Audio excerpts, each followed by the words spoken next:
अस्सलाम वालेकुम। कैसे हैं आप? सब ठीक हैं? आज की जो वीडियो मैं बना रहा हूँ वो है जनरल एंट्रीज के ऊपर, और वो है general entries cost of goods sold से रिलेटेड। अब इस वीडियो में आपको मैं बताऊंगा कि जो कॉस्ट ऑफ गुड्स सोल्ड से रिलेटेड जो जनरल एंट्रीज का कहा जाता है क्वेश्चन में, वो किस तरह यानी हम कर सकते हैं। तो मैं आज आपको इसमें करके बताता हूँ। अब आप क्वेश्चन मेरे सामने आपके इसमें मैंने एक रखा हुआ है, जैसे प्रैक्टिस प्रॉब्लम, जिसके थ्रू मैं इसको सॉल्व करके बताऊंगा। सबसे पहले मैं क्वेश्चन को रीड आउट करता हूँ। वो क्वेश्चन ये है कि डिलन प्रोडक्ट्स मैन्युफैक्चरिंग, बेसिकली वो ये प्रोडक्ट से रिलेटेड है जो मैन्युफैक्चर कर रहा है, उसके मतलब वो कहने लगा हुआ है कि कंपनी के जो है ना एस्टिमेटेड जो आपके मशीन आर्ट्स हैं वो 2,40,000 हैं।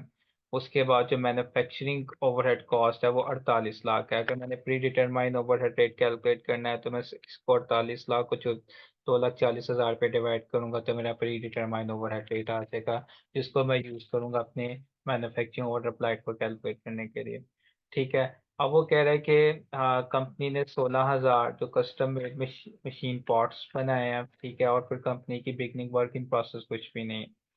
अब उसकी ना ए से लेके जी तक उसने एंट्रीज का के मतलब इंफॉर्मेशन दी हुई है, और रिक्वायरमेंट फर्स्ट है कि आपने ए से लेके एफ तक एंट्रीज पास करनी है, और जी को फिलहाल इग्नोर करते हैं। तो हम जी को इग्नोर कर देते हैं और हम ए से लेके एफ तक जो है ना वो एंट्रीज को जो है ना वो देखते हैं।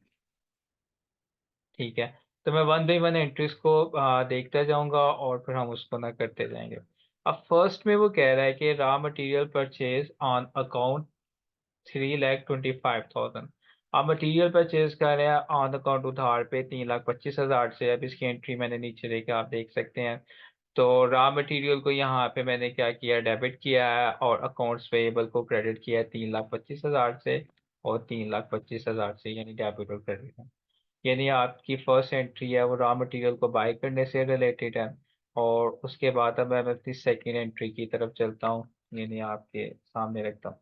और सेकेंड एंट्री में आप लोग देखेंगे, इसमें वो कहने लगा, पूछने लगा हुआ है कि raw material acquisition production 2,90,000, 80% direct material है और 20% इनडायरेक्ट मटीरियल है। यानी आपने मटेरियल खरीदा तो वो स्टोर में चलेगा, स्टोर में आपने रिक्वेजिशन भेजी कि हमने प्रोडक्शन के लिए हमें मटेरियल चाहिए।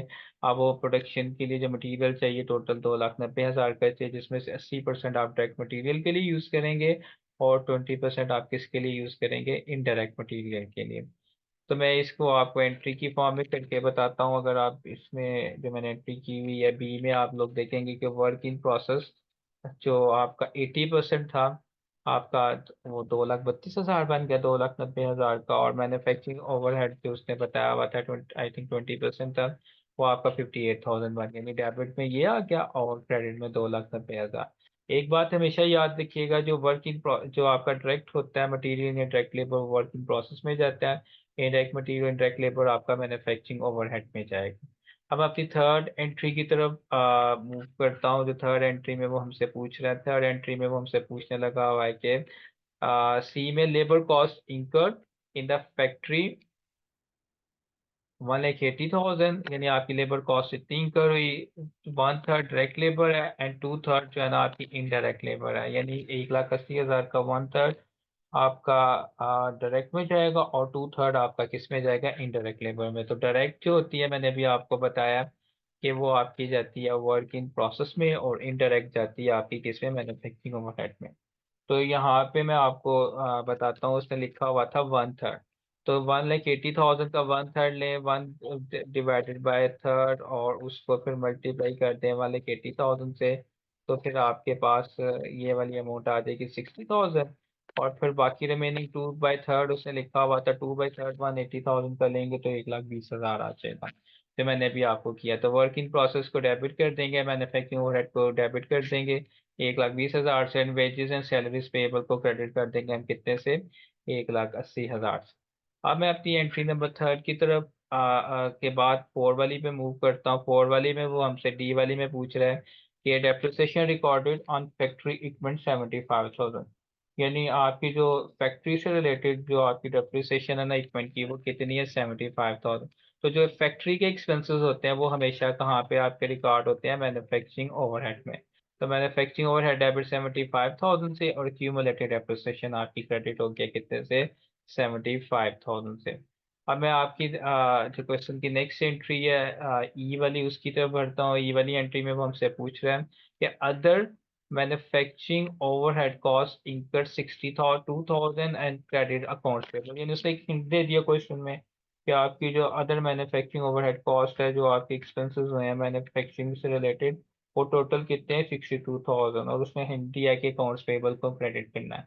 तो हम अकाउंट्स पेबल को क्रेडिट कर देते हैं इस एंट्री में। तो इस एंट्री में मैन्युफैक्चरिंग ओवरहेड डेबिट है 62,000 से और अकाउंट्स पेबल जो है ना वो आपके कितने से हैं 62,000 से क्रेडिट हो गया, यानी डेबिट क्रेडिट हो गया। अब मैं अपनी नेक्स्ट वाली एंट्री की तरफ पढ़ता हूँ जो है आपकी है इस डेप्रिसिएशन मैन्युफैक्चरिंग के एक्सपेंसेस के बाद एफ वाली एंट्री। अब एफ वाली एंट्री में कह रहा है कि manufacturing overhead cost apply to production on the basis of 15,000 machine hours actually work during the month है। यानी जो आपके मशीन आवर्स है ना वो टोटल आपके कितने जो हुए हैं एक्चुअल में 15,000। तो मैं इसको यहीं पे सॉल्व करके आपको बता देता हूँ। जिस तरह कि मैंने आपको ऊपर बताया था कि जो आपकी एस्टिमेटेड इसका फॉर्मूला पहले pre determine overhead rate calculate होता है। प्री डिटरमाइन ओवरहेड रेट आपका कैलकुलेट होता है, उसका फॉर्मूला होता है estimated manufacturing overhead divided by estimated machine hours. 48 lakh को 2,40,000 पे डिवाइड किया तो कितना आ गया आपका 20, यानी पर मशीन आवर। और उस 20 को 15,000 से मल्टीप्लाई करेंगे जो एक्चुअल होगा हमेशा, यानी प्री डिटरमाइंड रेट में एस्टिमेटेड, लेकिन जब आपने अप्लाइड कैलकुलेट करना है उसको, फिर जो आपका आंसर आएगा प्री डिटरमाइंड ओवरहेड रेट का, उसको आपने एक्चुअल से मल्टीप्लाई करना है, तो आपके पास आपका अप्लाइड मैन्युफैक्चरिंग ओवरहेड आ जाएंगे। तो मैं अप्लाइड मैन्युफैक्चरिंग ओवरहेड आपको मैंने बता दिया है कि कैसे कैलकुलेट करने हैं आपने। आपने कैलकुलेट करने हैं जो एस्टिमेटेड होंगे ना आपके जो भी क्वेश्चन में गिवन होंगे, जो बेस उसने बनाई होगी, बेस में जरूरी नहीं कि मशीन आर्ट्स की भी हो, लेबर आर्ट की भी हो सकती है कुछ क्वेश्चंस के अंदर। तो यहाँ पे देखें कैलकुलेशन की है, यानी ये देखें पूरी तरह से नहीं हो सकी। 48 लाख, यानी जो आपके एस्टिमेटेड थे उसको 48 लाख को डिवाइड कर देंगे हम किस पे, जो आपकी बेस थी, और वो बेस थी एस्टिमेटेड कितनी 2,40,000। 48 लाख को 2,40,000 पे डिवाइड किया तो आपके पास आ गया 20। ये वाला इस 20 को एक्चुअल यानी 15,000 से मल्टीप्लाई किया तो 3,000, 3 लाख आ गया, सॉरी। तो एंट्री क्या होगी वर्क इन प्रोसेस डेबिट, और मैन्युफैक्चरिंग ओवरहेड क्या हो जाएगा आपका क्रेडिट हो जाएगा कितने से, ये अप्लाइड मैन्युफैक्चरिंग ओवरहेड की एंट्री थी। यानी यहाँ तक उससे एंट्रीज पूछी हुई थी इस क्वेश्चन में। उसके बाद नेक्स्ट उसने पूछा हुआ है के बी सेकेंड वाले पार्ट के अंदर आपने जो है ना वो टी अकाउंट बनाना है, एक मैन्युफैक्चरिंग ओवरहेड का और वर्क इन प्रोसेस का। और वो कह रहे हैं कि जो post the relevant items from your general entries to these accounts, तो हम उसका बना लेते हैं। आसान है बनाना, इसमें बना भी हुआ है। तो मैं आपको बताता हूँ कि किस तरह हम इसकी वैल्यूज को पुट करते जाएंगे यहाँ पे। तो इससे जो मैन्युफैक्चरिंग ओवरहेड है हम इसे अंडर और ओवर अप्लाइड भी कैलकुलेट कर सकते हैं। मसलन ये देखें सबसे पहले मैन्युफैक्चरिंग ओवरहेड क्या है, मैन्युफैक्चरिंग ओवरहेड सबसे पहले बी में डेबिट हो रही है 58,000 से, फिर सी में 1,20,000 से, फिर मैन्युफैक्चरिंग ओवरहेड डी में 75,000 से, फिर ई में 62,000 से, और फिर जो अप्लाइड है वो एफ में क्रेडिट हो रही है कितने से 3 लाख से। तो ये देख सकते हैं आप। और ये एफ में तो इधर से भी मैं क्या कर सकता हूँ आपका एक अंडर ओवर अप्लाइड कैलकुलेट कर सकता हूँ। अगर आप ये वाली साइड का टोटल करेंगे तो ये वाली साइड का टोटल बन रहा है 3,15,000। और 3,15,000 बेसिकली किस चीज को रिप्रेजेंट कर रहा है, जो आपके एक्चुअल मैन्युफैक्चरिंग ओवरहेड के एक्सपेंसेस थे, और जो ये अप्लाइड थे जो आपने सोचे थे कितने पॉसिबल हो सकते हैं वो कितने थे 3 लाख थे। इसका मतलब है कि आपने रखे कम और आपके एक्सपेंसेस हकीकत में ज्यादा हो गए, कितने से 15,000 से। और ये 15,000 जो एक्सपेंसेस ज्यादा होंगे ये आपके क्या कहलाएंगे अंडर अप्लाइड ओवरहेड। अगर तो मैं कॉस्ट ऑफ गुड्स सोल्ड की स्टेटमेंट बना रहा हूँ तो ये 15,000 वहां पे जाके क्या हो जाएंगे बेसिकली आपके ऐड हो जाएंगे कॉस्ट ऑफ गुड्स सोल्ड की स्टेटमेंट में, क्योंकि रखे कम थे, हुआ आपके एक्चुअल में ज्यादा एक्सपेंसेस, तो जब ज्यादा हो तो कॉस्ट आपकी बढ़। उसके बाद सेकंड टी अकाउंट है वर्किंग प्रोसेस का। वर्किंग प्रोसेस में आप देखें यहाँ पे पहले वर्किंग प्रोसेस 2,32,000 से डेबिट हो रहा है, फिर वर्किंग प्रोसेस फिर 60,000 से डेबिट हो रहा है, और फिर वर्किंग प्रोसेस कितने से 3 लाख से हो गया। तो जो उसकी सेकंड रिक्वायरमेंट थी जिसमें आपने टी अकाउंट बनाने थे दो के, वो हमने यहाँ पे उसकी फुलफिल कर दी। अब थर्ड वाली रिक्वायरमेंट वो कह रहा है कि आपने क्या करना है, आपसे कहता है कि prepare general IT for item G above है। जो हमने एक एंट्री छोड़ दी थी, अब वो यहाँ पे क्या है, अब बस कर लेते हैं उसकी भी एंट्री। वो कह रहा है the completed job was move into the finish goods warehouse on January 31st to await delivery to the customer. यानी आपकी जो चीजें कंप्लीट हो गई हैं, यानी फिनिश गुड्स की फिनिश गुड्स की, तो वो कहता है कि अब वो कस्टमर को डिलीवर करने का हम वेट कर रहे हैं। अब वो कह रहे हैं कैलकुलेट करते वक्त आपने कंसीडर करना है in computing the dollar amount of this and remember that the cost of a completed job consist of A direct material, direct labour और अप्लाइड ओवरहेड है। यानी इन तीनों को मिला के जो आपकी फिनिश गुड्स कंप्लीट हुई हैं, वो इन तीनों को मिला के वो टोटल अमाउंट की जो है ना वो उनकी वैल्यू बनेगी। तो हम इसको कर लेते हैं नीचे जाके, यानी जी वाले पार्ट में जो एंट्री है। अब आपकी जो फिनिश गुड से रिलेटेड वो कह रहा है, तो ठीक है, जब चीज़ें कंप्लीट होती हैं तो वर्क इन प्रोसेस ऑटोमेटिकली इसमें ट्रांसफर हो जाता है फिनिश गुड्स में।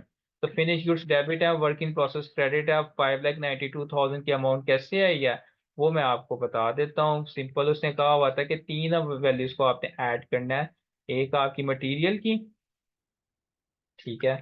तो मटेरियल आप लोग देखें यहाँ पे, डायरेक्ट मटेरियल आपका कितना है, 2,32,000 से, डायरेक्ट लेबर 60,000 से, और मैन्युफैक्चरिंग ओवरहेड कितने से, 3 लाख।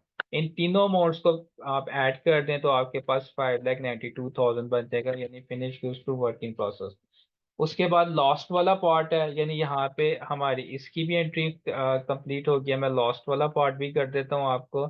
अब लास्ट वाले पार्ट में वो हमसे पूछ रहा है कि आपने क्या करना है। लास्ट वाले पार्ट में वो कह रहा है कि compute the unit product cost that will appear on the job cost. वो कहता है कि यूनिट की प्रोडक्ट कॉस्ट कैलकुलेट करनी है जो बनाने के ऊपर आ रही है। वो कैलकुलेट कैसे होगी, वो आपको इसके लिए टोटल जो आपके यूनिट्स मैन्युफैक्चर हो जो आपने किए हैं वो भी चाहिए, और यहाँ पर उसने बताया हुआ है वो कितने हैं, 16,000 है।